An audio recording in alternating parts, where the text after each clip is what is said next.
नमस्कार, स्वागत है आपका। आप देख रहे हैं नेशन न्यूज 10 और आपके साथ मैं हूं उषा खान। मध्य प्रदेश में शिवराज सरकार लगातार योजनाओं को लागू कर रही है, लेकिन उन योजनाओं का जनता कितना फायदा मिल रहा है। एक तरफ शिवराज सरकार महिलाओं की सुरक्षा, रोजगार, कानून व्यवस्था को ठीक करने का दावा करती है, तो वहीं पूरा विपक्ष मध्य प्रदेश में बीजेपी सरकार को कई मुद्दों को लेकर घेरने का काम करता है। कांग्रेस लगातार शिवराज सरकार पर आरोप लगाती है कि मध्य प्रदेश में शिवराज सरकार फेल साबित हो रही है। कांग्रेस लगातार विकास न कराने का शिवराज सरकार पर भी आरोप लगाती है। इन आरोपों में कितनी सच्चाई है, इसी पर विस्तार से बातचीत करने के लिए मंदसौर से हमारे सहयोगी हैदर खान जुड़ चुके हैं। हैदर, मध्य प्रदेश में शिवराज सरकार में कितना विकास हुआ है? जी बताना चाहूंगा कि मध्य प्रदेश की अगर बात करते हैं तो मध्य प्रदेश के 52 जिले हैं और इन 52 जिलों में कहीं न कहीं विकास को लेकर, क्योंकि मध्य प्रदेश में और केंद्र में भारतीय जनता पार्टी की सरकार है और विपक्ष में कांग्रेस है। ऐसे में कांग्रेस की अगर बात करते हैं तो ऐसे कई मुद्दे हैं जो कांग्रेस उन मुद्दों को लेकर के भुना भी पा रही है और ठीक से नहीं भी भुना पा रही है। योजनाओं की बात करते हैं शिवराज सरकार की, तो कई ऐसी योजना है जो धरातल पे, योजना तो सरकार की तरफ से लागू है लेकिन धरातल पे उस योजना का क्रियान्वयन ठीक से नहीं हो पा रहा है। कहीं कहीं उस सरकारी मशीनरी का कहीं न कहीं इसका दुरुपयोग किया जा रहा है, तो कहीं प्रशासनों की अधिकारियों की लापरवाही सामने नजर आ रही है। तो इसी को लेकर के प्रदेश के मुखिया शिवराज सिंह चौहान ने कहीं अधिकारियों को मंच से भी सस्पेंड भी किया है, निलंबित भी किया है। तो ऐसी कई योजना है जो सरकार जनता तक पहुंचाना चाहती है और उस योजना का लोकार्पण हो जाता है, उस योजना की शुरुआत हो जाती है, लेकिन जनता तक पहुंच नहीं पाती है। हालांकि इस पूरे मुद्दे को लेकर के भी विपक्ष में बैठी कांग्रेस ऐसे मुद्दे को लेकर चौराहे चर्चाओं पर आती हैं, सरकार का पुतला दहन करती हैं, सरकार का विरोध जताती हैं, लेकिन वो कितना साबित होती हैं, क्योंकि लगातार मध्य प्रदेश में भारतीय जनता पार्टी की सरकार है। हालांकि कुछ ही महीने यानी कि लगभग 15 या 16 महीने समथिंग, 1.5 साल समथिंग सरकार कांग्रेस की मध्य प्रदेश में रही है, लेकिन वो उस मध्य प्रदेश में रहने के बाद में कितनी धरातल पे कांग्रेस सरकार ने भी अपनी योजना का क्रियान्वयन किया, लेकिन उसके बाद फिर से एक बार सरकार कांग्रेस से घिर गई। एक बार फिर मध्य प्रदेश में भारतीय जनता पार्टी की सरकार बन चुकी है। अब योजनाओं की तो यहाँ पर हर तरह से किसानों के लिए योजना है, युवाओं के लिए योजना है, रोजगार को लेकर योजना है, लेकिन धरातल पे क्या स्थिति है वो सबके साथ। जी हैदर, बिल्कुल। रोजगार को लेकर शिवराज सरकार ने क्या कदम उठाए? जी, रोजगार को लेकर के शिवराज सरकार ने एक बड़े उद्योगी क्षेत्र, जो बड़े उद्योग हैं, हर जिले में बड़े बड़े उद्योग लगा दिए गए हैं, जहाँ पर युवाओं को रोजगार देने के लिए भी बात कही है।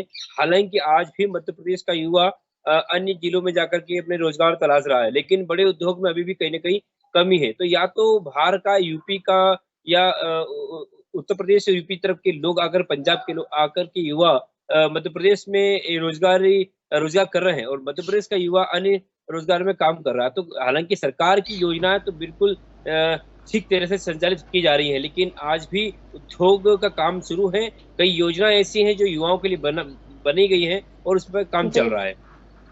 ठीक है हैदर, मध्य प्रदेश में सरकारी स्कूलों को लेकर क्या व्यवस्थाएं की गई हैं? सरकारी स्कूलों की अगर बात करते हैं तो मध्य प्रदेश में जो भी सरकारी स्कूल हैं, प्राइमरी स्कूलें हैं, उसमें लेकर के अभी जो तत्कालीन जो छत सर पे जो बारिश थी, बारिश के मौसम में सरकारी स्कूलों की जो छत थी वो कहीं जगह जर्जर हो चुकी थी, टिकी हुई थी। ऐसी को लेकर के कई बार शिक्षकों ने भी शिक्षा विभाग के माध्यम से, बीआरसी के माध्यम से सरकार को कहा कि मरम्मत के लिए भी इसका बजट आ जाए, लेकिन शिक्षकों का ऐसा कहना है कि भी हमें 2 साल से इस स्कूलों का बजट नहीं मिला है। तो कहीं न कहीं शिक्षा के क्षेत्र में, तो मध्य प्रदेश में शिक्षा के क्षेत्र में अच्छी व्यवस्था है, लेकिन कहीं न कहीं जो ग्रामीण क्षेत्र की हालात है वो कहीं न कहीं थोड़ी बदतर होती जा रही है। उसका एक मुख्य कारण ये है कि ग्रामीण क्षेत्रों में प्राथमिक स्कूल होने के कारण से शिक्षकों का वहां पर ठीक से देख रेख न करना, तो कहीं ना कहीं बीआरसी को एक बड़ी जिम्मेदारी है। बीआरसी का ग्रामीण तक दौरा ना होना एक बड़ी लापरवाही सामने की जा सकती है। दूर दराज के इलाकों में जो स्कूल्स हैं उनमें टीचर्स को लेकर क्या व्यवस्थाएं की गई हैं? बिल्कुल एक बड़ा सवाल है शिक्षा को लेकर की, शिक्षा और स्वास्थ्य और शिक्षा को लेकर के कहीं न कहीं ग्रामीण क्षेत्रों में जो 75-80 किलोमीटर के क्षेत्र हैं या 60 किलोमीटर के क्षेत्र हैं, जहां से डॉक्टर भी इन क्षेत्रों में जाते हैं और शिक्षक भी उन क्षेत्रों में जाते हैं। तो कहीं स्वास्थ्य केंद्र है, तो कोई प्राथमिक विद्यालय जो स्कूल हैं, उनके टीचरों को रोज़ाना अप डाउन मंदसौर और ग्रामीण में आना-जाना पड़ता है। जैसे कि अपन बात करते हैं, मंदसौर जिले की तहसील शामगढ़, गरौड़, भानपुरा। ऐसे में शिक्षक जो कि मंदसौर निवास कर रहे हैं, उनको लगभग 70 किलोमीटर रोज़ का आना-जाना अप डाउन पड़ता है। 70 दूनी 140 यानी 150 किलोमीटर का वो रोज़ अप डाउन करते हैं। ऐसे में कहीं न कहीं बस की लेट लतीफ़ी या शिक्षकों का उसका आना-जाने में एक बड़ी कठिनाई का सामना करना पड़ता है। ऐसे में शिक्षक का अगर चाहे कि शिक्षक की जो निजी स्तर है, हालाँकि शिक्षक की भर्ती को लेकर के सरकार ने एक बड़े कदम उठा लिए हैं। शिक्षक भर्ती को लेकर ट्रांसपोर्ट नीति को लेकर के भी शिक्षक ने एक ऑनलाइन पोर्टल कर दिया है कि अपनी इच्छा से अनुसार शिक्षक अपना ट्रांसफर करवा सकते हैं। हालाँकि मध्य प्रदेश की सरकार की पहल तो बहुत अच्छी है, लेकिन उसमें कहीं न कहीं शिक्षक उसपे खरे नहीं उतर पा रहे हैं। जी।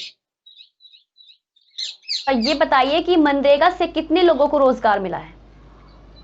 बिल्कुल मनरेगा की बात करते हैं या प्रधानमंत्री सड़क योजना की बात करते हैं, तो मनरेगा के अंदर जो रोजगार की अगर बात करते हैं, तो मनरेगा गाँव के अंदर जो प्रधानमंत्री सड़क का मामला हो, चाहे वो आवास का मामला, तो गाँव के लोगों को ही उसमें रोजगार मिलना चाहिए था। लेकिन गाँव के लोगों को रोजगार ना मिलते हुए मशीनरी का उपयोग किया जा रहा है। तो कहीं जगह इसी बात को लेकर के मंदसौर जिला पंचायत तत्कालीन सीईओ ने भी ऐसे सचिवों को फटकार लगाई है, निलंबित भी किया है कि वहाँ मशीन का उपयोग न करते हुए ग्रामीण को रोजगार दिया जाए। तो एक बड़ा सवाल है कि गाँव में ही अगर जो गाँव के नागरिक हैं, उनको मशीन अगर वहाँ पे उपयोग नहीं किया जाएगा, तो गाँव के लोगों को रोजगार मिलेगा। एक बड़ी समस्या है कि जब मशीन का उपयोग किया जा रहा है, तो वह गाँव के लोगों को मज़दूरी के लिए एक बड़ी कठिनाई का सामना करना पड़ रहा है।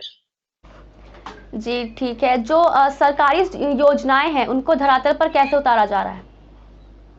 सरकारी योजनाओं को धरातल पे उतारने के लिए अलग-अलग माध्यम दिए गए हैं, चाहे वो आंगनवाड़ी कार्यकर्ताओं के माध्यम से सरकारी योजनाओं का क्रियान्वयन करने के लिए किया जा रहा है, तो कहीं विधिक सेवा प्राधिकरण के माध्यम से सरकारी योजनाओं का प्रचार-प्रसार किया जा रहा है, तो कहीं न कहीं अब सीएससी आईडी के माध्यम से भी सरकारी योजना का कहीं न कहीं पूरी जो आयुष्मान कार्ड जैसी योजना है, जो और भी ऐसी श्रमजीवी योजना ई-श्रम कार्ड की योजना है और आंगनवाड़ी कार्यकर्ताओं के लाडली लक्ष्मी योजना है। तो ऐसे सरकारी जो कर्मचारी हैं, जो मानदेय के ऊपर कार्य कर रहे हैं, आशा-उषा कार्यकर्ता, इनके माध्यम से सरकारी योजना का क्रियान्वयन किया जा रहा है और इनके माध्यम से उन हितग्राहियों को, लाभार्थियों को और उन जो हितग्राही हैं, उनको इस योजना का लाभ दिया जा रहा है। जी। जी, प्रधानमंत्री नरेंद्र मोदी का स्वच्छ भारत मिशन का जो सपना है, वो कितना साकार हुआ है? बिल्कुल, प्रधानमंत्री जी का जो स्वच्छ भारत का जो मिशन का जो सपना है, वो लगातार पूरी तरीके से साकार हो रहा होता इस मध्य प्रदेश को देखने को मिल रहा है। जो गाँव का व्यक्ति आस-पास गाँव के जंगलों में जो शौच के लिए जाया करता था, वो आज घर के अंदर ही घर में ही उनको लगभग पंचायत के द्वारा 12,500 रुपए उनके खाते में डाले गए हैं शौचालय के रूप में और प्रत्येक व्यक्ति की घर के अंदर शौचालय बना एक बड़ी उपलब्धि ही सरकार की जा सकती है, क्योंकि गाँव में एक बड़ी समस्या थी शौचालय को लेकर। कि शहरी क्षेत्र में कहीं न कहीं नगर पालिका द्वारा शौचालय तो बना दिए गए थे, लेकिन गाँव के अंदर तालाब किनारे जंगल के आसपास ग्रामीण क्षेत्र वहाँ जाते थे। ऐसे में सरकार ने जिस तरह से कदम उठाया शौचालय स्वच्छ भारत को लेकर के, तो कहीं न कहीं पूरी तरीके से शौचालय बन चुके हैं। अपन बात करते हैं स्वच्छ को लेकर, तो कहीं न कहीं कचरा वाहन को लेकर के भी मंदसौर नगर पालिका की बात करते हैं या अन्य नगर परिषद की बात करते हैं। सुबह 8 बजे नगर पालिका की गाड़ी प्रत्येक वार्ड में जाती है, क्योंकि मंदसौर में 40 वार्ड है और 40 वार्डों में नगर पालिका की कचरा वाहन की ऐसे लगभग 30 वाहन हैं, जो अपने वार्डों में जाकर के कचरा एकत्रित होता है और बिल्कुल अपने एक उसके नगर स्वच्छ भारत मिशन का जो म्यूजिक है, वो बजाता हुआ गली-गली में जाता है और अपना कचरा उस कूड़े में रखता है, जिसमें गीला कचरा अलग और सूखा कचरा अलग, इस तरह के एक सिंबल लगा दिए गए हैं कचरा वाहन के अंदर, जिस तरह से स्वच्छ भारत मिशन साकार होता जा रहा है। तो एक बड़ा सवाल ये है कि जो स्वच्छ भारत मिशन है प्रधानमंत्री जी का, तो वो भी यहाँ पर साकार होता दिख रहा है। शौचालय की बात जैसे मैंने अभी कही है कि प्रत्येक हितग्राही को 12,500 रुपए दिए गए हैं, अपने खाते में डाले गए हैं, जो अपने घर के अंदर एक शौचालय बना दिया गया है, जिससे एक अच्छी गाँव की भी सुंदरता को भी कहीं न कहीं निखारा जा रहा है। जी। जी, जो सबका साथ सबका विकास का जो नारा है, वो कितना साकार हो रहा दिख रहा है आपको?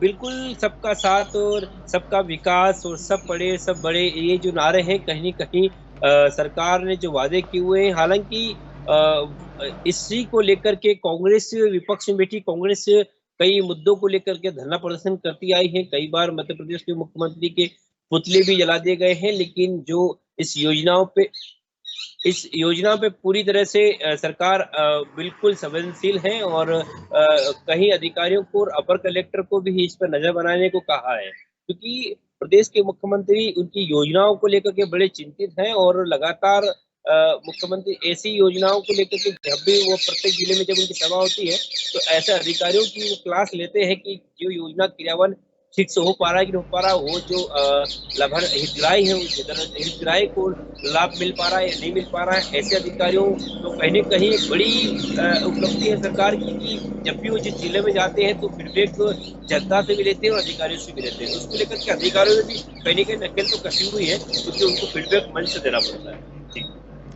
जी बिल्कुल हैदर, बहुत शुक्रिया आपका तमाम जानकारी साझा करने के लिए। सरकार जो तमाम योजनाएं लागू करती है उसको धरातल पर उतारने के लिए जनप्रतिनिधि और प्रशासनिक अधिकारियों की नैतिक जिम्मेदारी होती है कि सरकार की तमाम योजनाओं को जनता तक पहुंचाया जाए। फिलहाल मेरे साथ सिर्फ इतना ही। नमस्कार।